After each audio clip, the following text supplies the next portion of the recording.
الحمد لله نحمده ونستعينه ونستغفره ونؤمن به ونتوكل عليه ونعوذ بالله من شرور أنفسنا ومن سيئات أعمالنا من يهده الله فلا مضل له ومن يضلل فلا هادي له وأشهد أن لا إله إلا الله وحده لا شريك له وأشهد أن محمدًا عبده ورسوله أما بعد فأعوذ بالله من الشيطان الرجيم بسم الله الرحمن الرحيم கண்ணியத்திற்குரிய அல்லாஹ்வின் அடியார்களே, இந்த தலைப்பிற்குள் நான் செல்வதற்கு முன்னால் ஒரு குட்டி கதையை உங்களுக்கு நான் சொல்கின்றேன். வாழ்க்கையும் மரணமும் சந்தித்துக் கொண்டது. இந்த நேரத்தில் மரணம் வாழ்க்கையினிடத்தில் கேட்டது மிக யதார்த்தமாக, எல்லோரும் பெரும்பான்மையான மக்கள் என்னை வெறுக்கிறார்கள், ஆனால் எல்லோரும் உன்னை கண்டு உன்னை எடுத்துக்கொள்கிறார்கள், எல்லோரும் உன்னை நேசிக்கிறார்கள், என்னை பெரும்பான்மையான மக்கள் வெறுக்கிறார்கள், ஏன், என்ன காரணம்?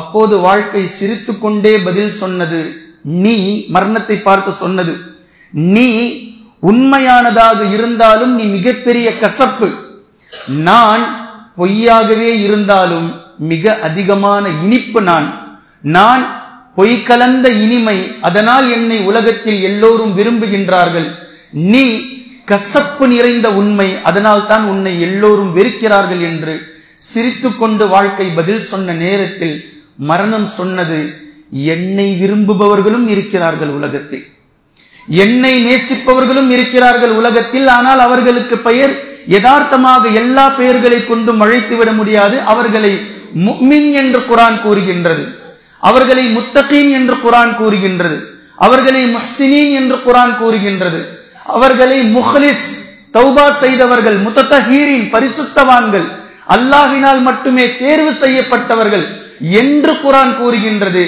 இப்படிப்பட்ட சிலர் இருக்கிறார்கள், அவர்கள் என்னை விரும்பக்கூடியவர்களாகத்தான் இருப்பார்கள் என்று மரணம் சொல்லிவிட்டு சென்றது என்பதை, இந்த குட்டி கதையை நாம் ஆழமாக மனதில் பதிய வைத்துக் கொள்ளுங்கள். கண்ணியத்திற்குரிய அல்லாஹ்வின் அடியார்கள், ரமலான் பூரணமாக நபி ஸல்லல்லாஹு அலைஹி வஸல்லம் அவர்கள் எப்படி ரமலானை பற்றி சொன்னார்களோ அப்படித்தான் கழித்த ரமலானாக நம்முடைய ரமலான் இருந்ததா? கடந்து விட்ட இத்தனை இரவுகளில் லைலத்துல் கதரை அடைந்தோமா? ஒரு இமாமிடத்தில் கேட்கப்பட்டது, மனிதன் யார், மனிதன் யார்? அவர் பதில் சொன்னார், இப்ப பேசுறாங்கல்ல, நான் யார் தெரியுமா, நாங்கள் யார் தெரியுமா, நாங்கள்லாம் அப்பவே அப்படி, எங்களுடைய குலம் எப்படி தெரியுமா, எங்களுடைய கோத்திரம் எப்படி தெரியுமா, எங்களுடைய பேக்ரவுண்ட் என்ன தெரியுமா, தெரியுமா தெரியுமா என்று கேட்டவர்களுக்கு ஒட்டுமொத்த காலத்திற்கும் அந்த அறிஞர் மிக தெளிவாக பதில் சொன்னார், அவ்வலுஹு நுத்ஃபா, யார்ரா நீ, யார் யார் நீ, அவ்வலுஹு நுத்ஃபா, உன்னுடைய ஆரம்ப நிலை விந்து துளி, யார் நீ, உன்னுடைய பேக்ரவுண்ட் நான் யார் தெரியுமா, அது தெரியுமா, இது தெரியுமா, ஆரம்ப நிலை விந்து துளி, நீ வெளியே வந்தால் வந்தவருக்கு குளிப்பு கடமை, நீ வெளியே வந்தால் அந்த ஆடையை கட்டிக்கொண்டு அவர் தொழமாட்டார், நீ வெளியே வந்தால் வெட்கப்பட்ட அந்த கைலியை கட்டிக்கொண்டு வெளியே வரமாட்டார், நீ வெளியே வந்தால் உன்னை சென்று உடனடியாக கழுவி எடுப்பார், நீ வெளியே வந்தால் குறிப்பிட்ட சில மணி நேரங்கள் தான் உன்னுடைய உயிர் நிலைத்திருக்கும், உன்னுடைய வாழ்நாள் வருமா வராதா, நீ பிறப்பாயா வளர்வாயா வளரமாட்டாயா, அல்லாஹ் ஒருவனை தவிர வேறு யாருக்கும் தெரியாது. உன்னுடைய ஆரம்ப நிலை நுத்ஃபா குர்ஆன் பேசுகின்றது. மீண்டும் மீண்டும் குர்ஆன் இந்த இரண்டை பற்றியும் பேசுவதற்கு நோக்கம் இதுதான். மனிதனுடைய பிறப்பை பற்றி பேசுகின்றது, மனிதனுடைய மௌத்தை பற்றி பேசுகின்றது. இந்த இரண்டையும் குர்ஆன் பேசிக் கொண்டிருப்பதனுடைய நோக்கம், உன்னுடைய ஆரம்பத்தையும் முடிவையும் நீ யோசிக்க மறந்ததுதான் இடைப்பட்ட நேரத்தில் நீ போடக்கூடிய ஆட்டம். குர்ஆன் பேசுவதனுடைய நோக்கம் அதுதான். முன்னாலும் மறந்து விட்டாய், பின்னாலும் மறந்து விட்டாய், நடுவில் இருக்கக்கூடிய இந்த விஷயங்களை வைத்துக் கொண்டு நீ போடக்கூடிய ஆட்டம் உன்னுடைய ஆரம்ப நிலையையும் உன்னுடைய முடிவின் நிலையையும் மறந்து போடக்கூடிய ஆட்டம். இப்ப இந்த இமாம் சொன்னார், அவ்வலுஹு நுத்ஃபா, ஆரம்ப நிலை உன்னுடையது நுத்ஃபா, ஒரு விந்து துளி, பின்பு ஆகிருஹு ஜீஃபா, கடைசி நிலை செத்த பிணம். ஆரம்பம் நுத்ஃபா, இறுதி ஜீஃபா, செத்த பிணமாக நீ கிடப்பாய். உன்னால் பேசவும் முடியாது, உன்னுடைய நாவ் அசையவும் செய்யாது, உன்னால் எந்த ஒன்றையும் அவர்களோடு எடுத்துக்கொள்ள முடியாது. அவர்கள் சுற்றி இருக்கக்கூடிய கஃனை வேறு எவனேனும் வந்து இழுத்தாலும் அதை உன்னால் மீண்டும் வாங்கி போற்றிக் கொள்ள முடியாது. உன்னை கபரிலே சென்று அடக்கம் செய்ததற்கு பின்னால் யாரேனும் கபரை தோண்டி மீண்டும் உன்னுடைய உடலை எடுத்தாலும் யாரும் ஒன்றும் செய்துவிட முடியாது. நீ இறந்ததற்கு பின்னால் அது ஒரு காடாக இருந்தால், நாயோ நரியோ சிங்கமோ புலியோ உன்னுடைய உடலை குதறி தின்றால் உன்னால் எழுந்து ஓடவும் முடியாது. கப்பலில் செல்லும் போது நீ மௌத்தானால், உன்னை தூக்கி போட்டால் கடலில் மீன்கள் சாப்பிடுவதை உன்னால் தடுக்க முடியாது. விமானத்தில் இருக்கும் போது விமானம் வெடித்து நீ சிதறினால் உன்னால் மீண்டும் ஒன்று சேர்த்துக் கொள்ள முடியாது. இப்படி எந்த ஒன்றுக்கும் லாயக்கில்லாத நீதான் இன்னும் கொஞ்சம் தினத்தில் இந்த நிலையைத்தான் ஒவ்வொரு மனிதர்களும் அடையப் போகின்றோம் என்று தெரிந்ததற்கு பின்பும் இருக்கக்கூடிய கொஞ்ச தினங்களில் உன்னுடைய ஆட்டமும் உன்னுடைய திமிரு தெனாவட்டும் உன்னுடைய பேச்சினுடைய வீரியமும் உன்னுடைய பெருமைப்படக்கூடிய விஷயங்களும் எத்தனை எத்தனை சுப்ஹானல்லாஹ். கண்ணியத்திற்குரிய அல்லாஹ்வின் அடியார்களே, இது இறுதி நிலை. வஆகிருஹு ஜீஃபா, கடைசியில் செத்த பிணம், ஆரம்பம் அவ்வலுஹு நுத்ஃபா, விந்து துளி. சரி, இடையில் இருக்கக்கூடிய நேரம், இடைப்பட்ட நேரத்தில் ஒரு மனிதன் யாராக இருக்கின்றான்? அவர் எழுதுகின்றார் அவுசத்துஹு நஜாசா, இவனுடைய இடைப்பட்ட நேரம் இருக்கின்றதே இது நஜாசத். அதிகாலையில் எழுந்ததும் கண்ணில் இருக்கக்கூடிய ஊலையை எடுக்க வேண்டும், இல்ல வெளியே போனா 4 பேர் முகம் சுளிப்போம். அதிகாலை எழுந்ததும் கண்களில் ஊலை, மூக்கிலே அசுத்தம், வாயை திறந்தால் வாயில் துர்நாற்றம், குளிக்காமல் தலை வாராமல் வெளியே சென்றால் பக்கத்தில் யாரும் நிற்க மாட்டார்கள். குளிக்கக்கூடிய நேரத்தில் சுரண்டினால் அப்படி ஒரு அழுக்கு, வயிற்றுக்குள் அசுத்தம், நாட்டம், எத்தனை எத்தனை அசிங்கங்கள் மனிதனுடைய உடலில். மனிதனுடைய உடல் குளித்து விட்டு எண்ணெயை தேய்த்து விட்டு அத்தரை பூசிக்கொண்டு வெளியே வந்து மனிதன் அப்படியே காட்டிக் கொள்கின்றான். 2 நாட்கள் இருக்கக்கூடிய நிலையில் அப்படியே இருந்தால் அவனுடைய நிலையை யோசித்து பாருங்கள், யோசித்து பாருங்கள். அவனுடைய நிலை பல் விளக்காமல், முகம் கழுவாமல், கண்களில் ஊலை எடுக்காமல், மூக்கை சுத்தம் செய்யாமல், காதை சுத்தம் செய்யாமல், உடல் முழுக்க அழுக்கோடு. நம்மை விட விலங்குகள் எவ்வளவு மேல், எவ்வளவு அழகாக இருக்கின்றது. என்றும் நாம் அருவருப்பு அடைந்ததில்லை பக்கத்தில் செல்வதற்கு. ஆடுகளுக்கு பக்கத்திலோ மாடுகளுக்கு பக்கத்திலோ பல்லை விளக்கியதில்லை, குளித்ததில்லை, டிரெஸ்ஸை போட்டதில்லை. இயற்கையில் அல்லாஹ் எப்படி வைத்திருக்கிறான் பாருங்கள். ஆனால் மனிதனுடைய நிலை ஒவ்வொரு நிமிடமும் குறிப்பாக இந்த நோன்பு காலங்களில் ஒரு நாளைக்கு 2-3 முறை நாம் பல்லை விளக்க வேண்டும். இப்படிப்பட்ட நிலைக்கு தள்ளப்பட்டிருக்கின்றோம். இப்படிப்பட்ட நிலையில் நடுமத்தியில் நஜாசத்தை சுமந்து கொண்டு இருப்பவனாக மனிதன் இருக்கின்றான். எல்லா நேரங்களிலும் நஜாசத், அசுத்தங்களை சுமந்து கொண்டு மனிதன் இருக்கின்றான். இப்படிப்பட்ட நேரத்தில் தான் மனிதன் தனக்கான பேச்சை பேசுகின்றான், தன்னுடைய திமுறை காட்டுகின்றான். அல்லாஹுக்கு என்னமோ இவன் கட்டுப்படாதவன் போலும், அல்லாஹ் இவனை பிடிக்காதவன் போலும், அல்லாஹுக்கும் இவனுக்கும் சம்பந்தமே இல்லாததை போன்றும், மௌத்துக்கும் இவனுக்கும் சம்பந்தமே இல்லாததை போன்றும், மறுமையில் இவன் அல்லாஹ்வினால் விசாரிக்கப்பட மாட்டான் என்பதை போலும் இவன் நடந்து கொள்ளக்கூடிய முறைகளும் இவன் பேசக்கூடிய பேச்சுகளும், எந்நேரம் பார்த்தாலும் அடுத்தவர்களை பற்றிய யோசனை, எந்த நேரம் பார்த்தாலும் இவன் ஏன் அங்க போறான், இவன் ஏன் இங்க நிக்கிறான், இவன் ஏன் இங்க பேசிக்கிட்டு இருக்கிறான், இவன் எப்படி இந்த பக்கமா போறான், எங்கு எடுத்தாலும் அடுத்தவர்களுடைய குறைகள் எங்கு தென்படும். இவருடைய நிலை நாளை மறுமையில் என்னவாக இருக்கும் என்பதை மறந்துவிட்டு அடுத்தவர்களை பற்றிய யோசனை, அடுத்தவர்களை பற்றிய சிந்தனை, அடுத்தவர்களுடைய குறைகள் எங்கு தென்படும், அடுத்தவர்களுடைய விஷயத்தில் எங்கு குறை காணலாம். இது ஒரு புறம். இவர் அல்லாஹுக்கு செய்யக்கூடிய மாறுபாடுகள், திமுறான பேச்சுக்கள், பெருமையான பேச்சுக்கள், இந்த ஒட்டுமொத்தமும் ஆரம்ப நிலை விந்து, கடைசி நிலை பிணம், நடுமத்தியில் நஜாசத். இப்படி இருந்து கொண்டுதான் மனிதன் தெரிந்து கொண்டிருக்கின்றான் என்று அந்த இமாம் கிதாபுகளிலே எழுதி வைத்திருக்கிறார்கள். கண்ணியத்திற்குரிய அல்லாஹ் நடிகார்களே, அல்லாஹு தாலாவினுடைய ஆரம்ப நிலை, இறுதி நிலையை பற்றி திரும்ப திரும்ப குர்ஆன் பேசுவதனுடைய உன்னதமான ஒரு நோக்கம் இருக்கின்றது. அல்லாஹ் நமக்கு புரிய வைக்கின்றான், உன்னுடைய ஆரம்ப நிலை உன்னுடைய அனுமதியால் நான் உன்னை படைக்கவில்லை, அல்லாஹ் முடிவெடுத்தான் செய்கின்றான். வல்லாஹு யக்லுகு மா யஷாஉ வ யக்தார், அவன் நாடியதை தேர்வு செய்கின்றான், நாடியதை படைக்கின்றான். அல்லாஹுக்கு எந்த தேவையும் இல்லை கேட்பதில். ஆரம்ப நிலை நம்முடைய கேட்பின் மூலம் வரவில்லை, அல்லாஹ் முடிவு செய்தான். பின்பு இறுதி நிலை கடைசியாக நீ எங்கு மௌத்தாவாய், உன்னை இங்க வச்சு மௌத்தாக்கிக்கவா, உன்னுடைய உயிர் இப்படி எடுக்கவா அப்படி எடுக்கவா? அல்லாஹ் கேட்க மாட்டான். எந்த நிலை, எந்த நாள், எந்த நேரம், எந்த இடம், ஒட்டுமொத்தத்தையும் அல்லாஹ் எதை தேர்வு செய்கின்றானோ அந்த இடத்தில் நம்முடைய உடலை விட்டு மலக்குல் மௌத் ரூஹை எடுத்தே தீர்வார்.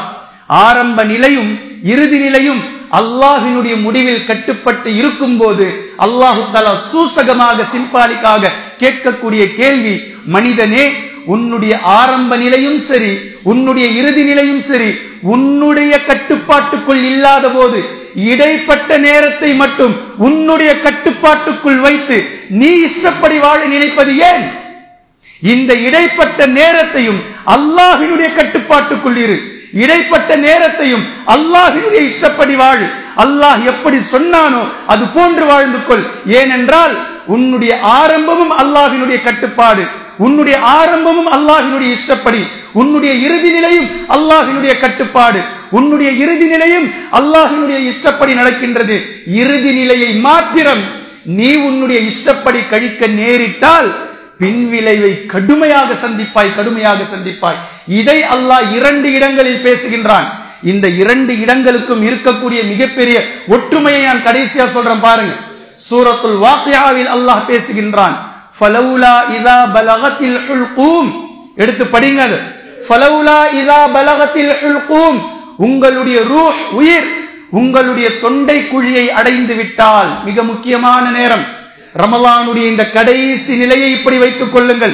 ஃபலௌலா இதா பலகத்தில் ஹுல்கூம், நம்முடைய உடலில் இருக்கக்கூடிய ரூஹ் நம்முடைய தொண்டை குழியை அடையக்கூடிய நேரம் நம்முடைய சக்ராத்துடைய நேரம். அல்லாஹு தஆலா வஜாஅத் சக்ரத்துல் மௌத் பில் ஹக் என்று அல்லாஹ் பேசுகின்றான். மௌத் வருவதற்கு முன்னால் ஒவ்வொரு மனிதர்களுக்கும் சக்ராத் வரும். ஃபலௌலா இதா பலகத்தில் ஹுல்கூம், அவருடைய உயிர் அவருடைய தொண்டை குழியை அடையக்கூடிய நேரத்தில் வ அன்தும் ஹீனஇதின் தன்துரூன், நீங்கள் அவரை பார்க்கிறீர்கள். சக்ராத்துடைய வேளையில் இருக்கும் போது ஒவ்வொரு குடும்பத்தார்களும் அந்த பார்ட்டியை பார்க்கிறார்கள். ஆனால் பார்த்தும் திருந்தாத ஜென்மங்களாகவே நாம் இருந்தால், பார்த்தும் நம்முடைய அமல்களை சரி செய்யாதவர்களாகவே நாம் இருந்தால், அவருடைய உயிர் பிரியக்கூடிய கடைசி சக்கராத்தை ஒவ்வொரு குடும்பத்தார்களும், ஒவ்வொரு அக்கம் பக்கம் வீட்டார்களும், ஒவ்வொரு மருத்துவமனைக்கு தூக்கி செல்பவர்களும் பார்க்கிறார்கள் அவர்களுடைய கடைசி நிலையை. வஅன்தும் ஹீனஇதின் தன்துரூன், நீங்கள் அதை பார்த்த வண்ணம் இருக்கிறீர்கள். ரூஹ் தொண்டை குழியை அடையும் நேரம். பின்பு அல்லாஹ் பேசுறான், வநஹ்னு அக்ரபு இலைஹி மின்கும் வலாக்கின் லா துப்சிரூன், நீங்க போய் பக்கத்துல இருக்கிறீங்கல்ல, உங்களை விட நாம் அந்த நேரத்தில் அவருக்கு நெருக்கமாக இருக்கின்றோம். அதாவது நம்முடைய வானவர்கள் அங்க இருக்கிறாங்க. ஏன்? அடுத்த நொடி உயிர் போக போகுது, உயிரை எடுக்க போகின்றோம்.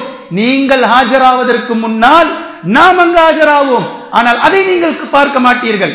மலக் உங்களுடைய கண்களுக்கு தெரிய மாட்டார். ஆனால் யாருக்கு பக்கத்தில் நீங்கள் இருக்கிறீர்களோ அந்த பார்த்திவானவரை பார்ப்பார். வநஹ்னு அக்ரபு இலைஹி மின்கும் வலாக்கின் லா துப்சிரூன். இப்போ அல்லாஹ் ஒரு கேள்வியை எழுப்புறான். இந்த உலகத்தில் வாழ்ந்த உங்களுடைய 60 ஆண்டுகள், 70 ஆண்டுகள், 50 ஆண்டுகள், 30 ஆண்டுகள் நீங்கள் திமிரிக்கொண்டு இருந்தீர்களே, உங்களுக்கு மேலாக ரப்பு என்று ஒருவன் இருக்கின்றான் என்பதை மறந்து அது உண்மை என்றால், அப்படின்னா அது பொய் நல்லா ஆக்கிட்டான்.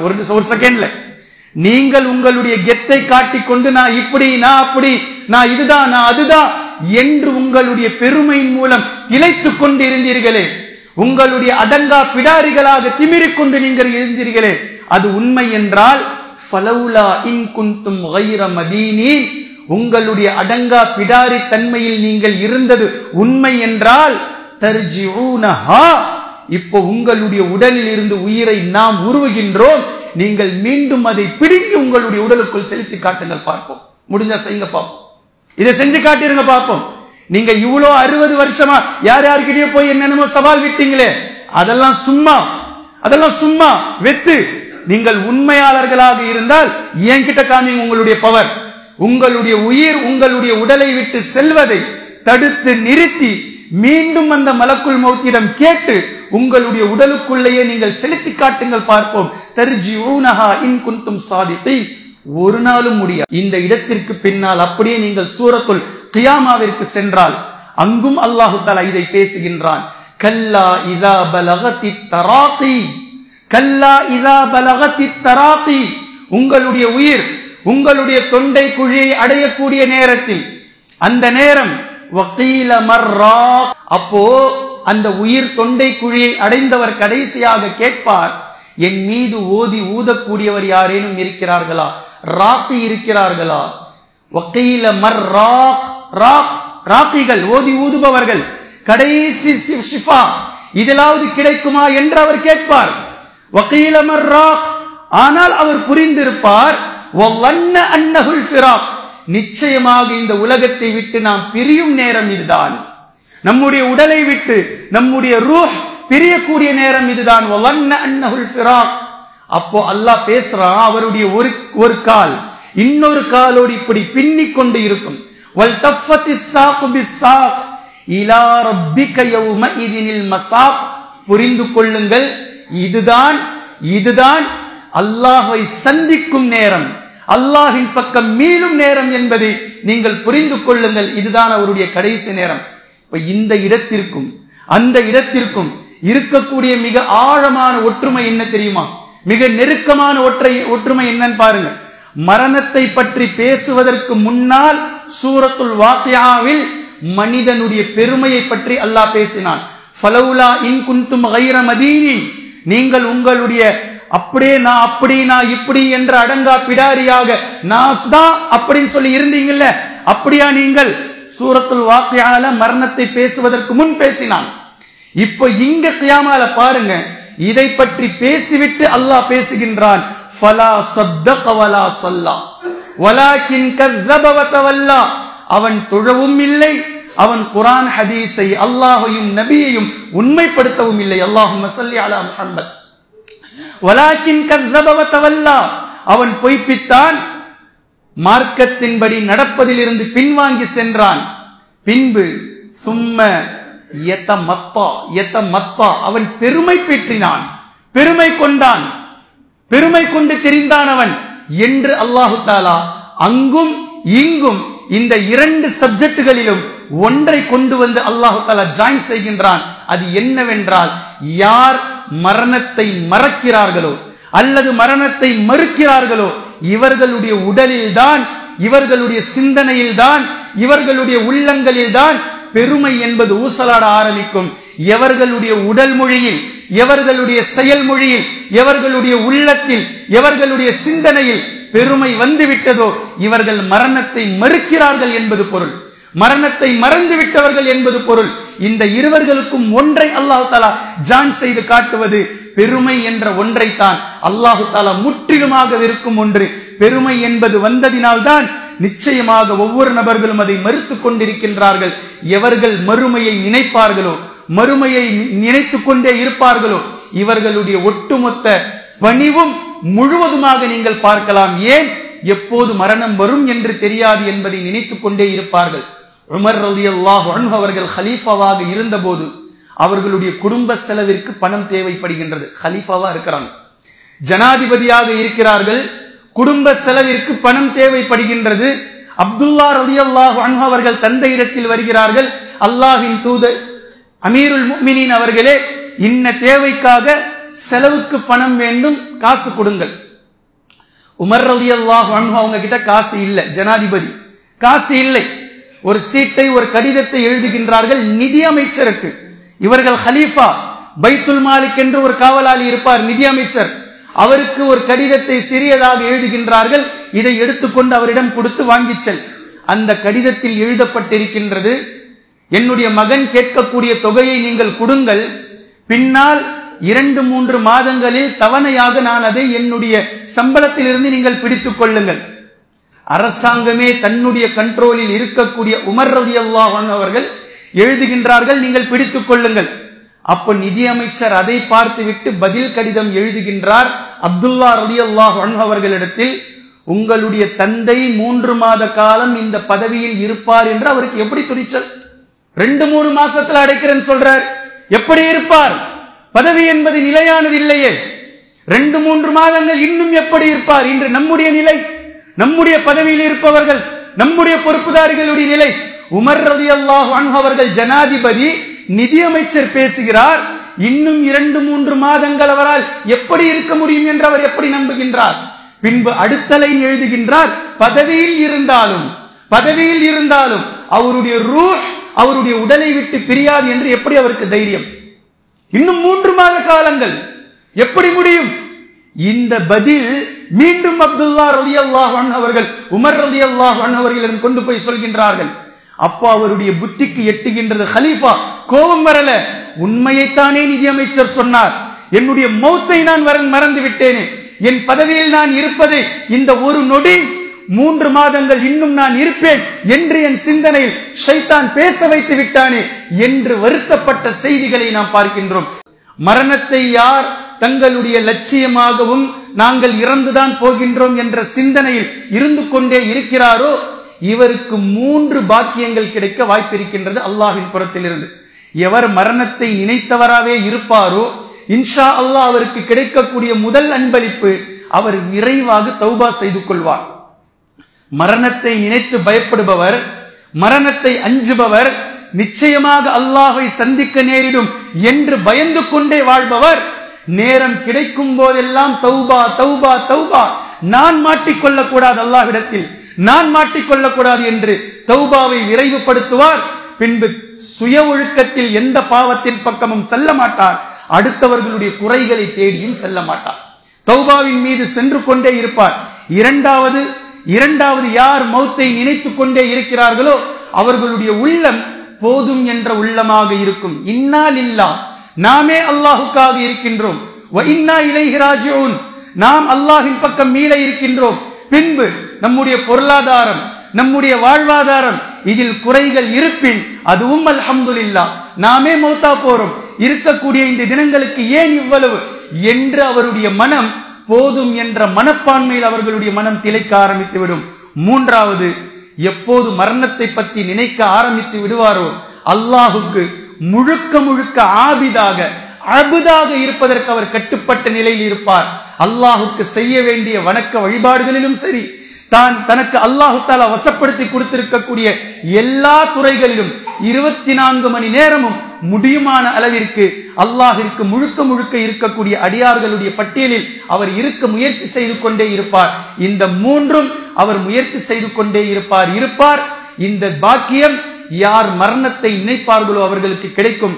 யார் மரணத்தை மறந்தார்களோ அல்லது மறுத்தார்களோ இந்த 3க்கும் அப்படியே ஆப்போசிட் போட்டுக்குங்க, அந்த நிலையில் அவர் இருப்பார். தௌபா செய்யவே மாட்டார், பெருமையில் இருப்பார். போதும் என்ற தன்மை, திருப்தி எதிலும் ஏற்படாது. எவ்வளவு சேர்த்தாலும் இன்னும் வேண்டும். ஏன்? மரணத்தை மறந்ததினால் ஷைத்தான், இப்லீஸ் உள்ளங்களில் திருப்தியின்மையை போட்டுக்கொண்டே இருப்பான்.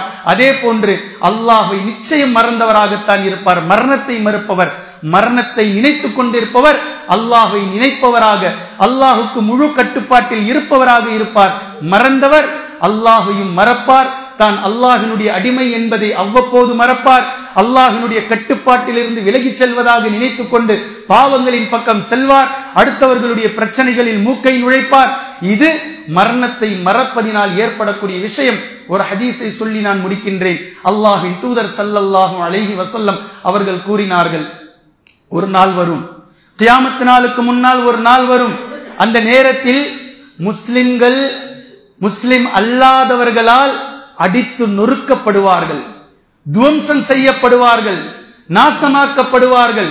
பசியோடு இருக்கக்கூடிய 4 நபர்களுக்கு மத்தியில் ஒரு உணவு தட்டை கொண்டு வந்து வைத்தால் எப்படி அந்த உணவுக்காக அடித்து பிடித்து 4 நபர்களும் சண்டையிட்டுக் கொள்வார்களோ அது போன்று ஒரு முஸ்லிமுடைய உயிர் 4-5 நபர்கள் சேர்ந்து குடிப்பார்கள். ஒரு முஸ்லிம் அல்லாதவர்களிடத்தில் அன்றைய தினத்தில் மாட்டிக்கொண்டால் அடுத்தவர்களை அழைப்பார்கள், வா வா, இங்க ஒரு இல்ச்சவாய மாட்டிருக்கா, வா இவனை வந்து கொல்லலாம் என்று கூறு போட்டுக் கொள்வார்கள். இப்படிப்பட்ட நிலை வரும். இத நபி அவர்கள் உதாரணம் சொல்கின்றார்கள். வெள்ளம் ஊருக்குள் புகுந்து குப்பைகளை அடித்து செல்லக்கூடிய நேரத்தில் எப்படி இருக்குமோ முஸ்லிம்கள் இது போன்று அடித்து செல்லப்படுவார்கள்.